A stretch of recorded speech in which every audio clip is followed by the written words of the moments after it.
Assalamu alaikum.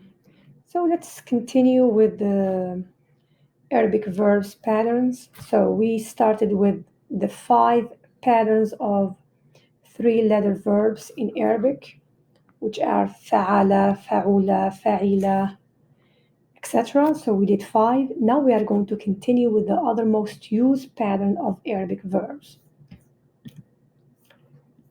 This pattern, we call it باب التفعيل. التفعيل, see here you have a shadda. So we have the standards or the pattern in the simple past is فعل, and يفعل is in the present tense. We have an example like the verb علم. It means to teach. علم الأستاذ العربية. It means a teacher taught Arabic or the Arabic language. And we have it in the present tense يعلم. So علم يعلم. The third pattern is through under باب المفاعلة. Here we have فاعل يفاعل. The example that follows the same pattern is قاتل. قاتل in the simple past, يقاتل in the present tense. It means to fight. مثال قاتل زيد عمرو. You have two people, one is fighting the other one. يقاتل زيد عمرو. And keep this in mind because we are going to have another example, but it's a little bit different. So keep in mind this, that we have فاعل يفاعل. For the الوزن الرابع باب الإفعال, we have the pattern of أفعل يفعل. Example that I gave here is أكرم يكرم. Two lines. مثال أكرم زيد عمرو.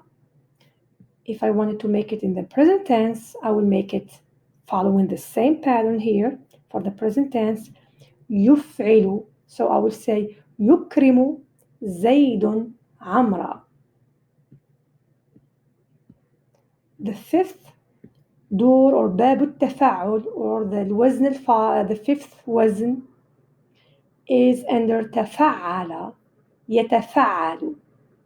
تفعل يتفعل. And keep in mind this shadda, which means that we are doubling the ayn twice. We have an example. تكسر يتكسر.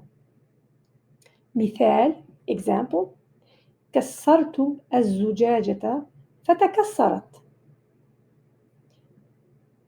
أكسر الزجاجة فتتكسر.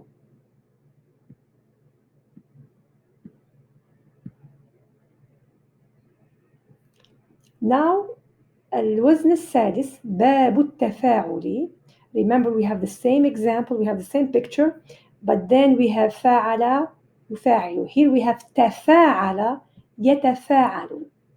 Here it means to fight, but because we don't have a synonym to this in English, so we have to fight. But here we have تقاتل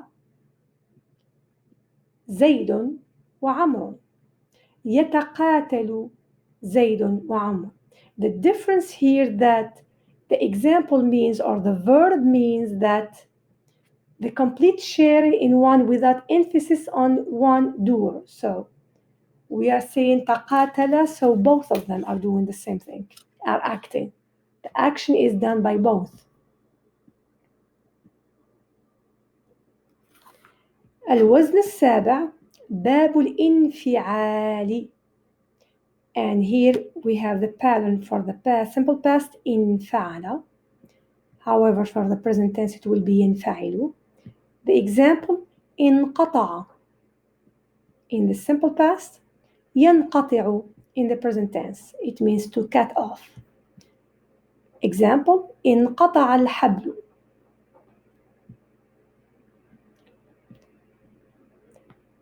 Cut off. انقطع الحبل. The rope. ينقطع الحبل.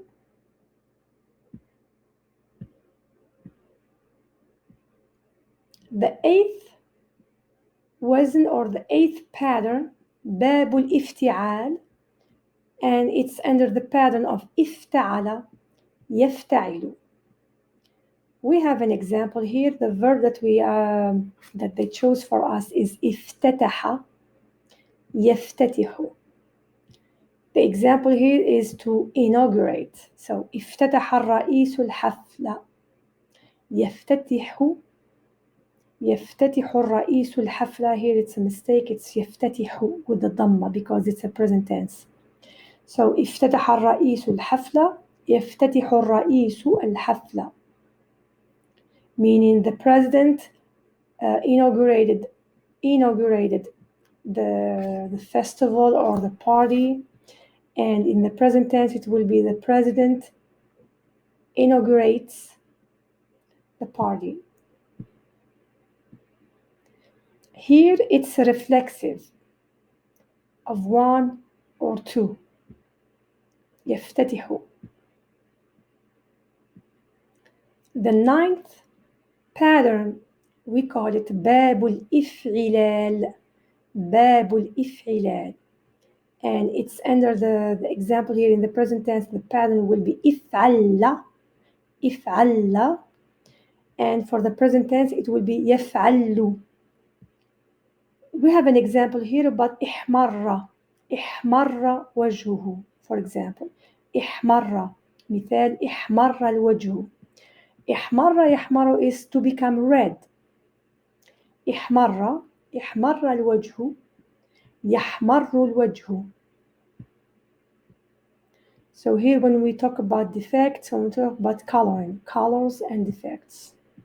And the final باب or وزن باب الاستفعال, and the pattern for the present tense for the past tense is استفعل, and for the present tense is يستفعل.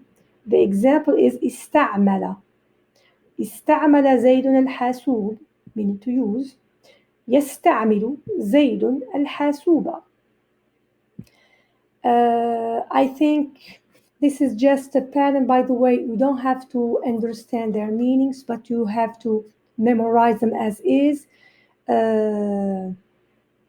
The first patterns are the most used, but those still they are used from time to time, like استفعل, يستفعل here.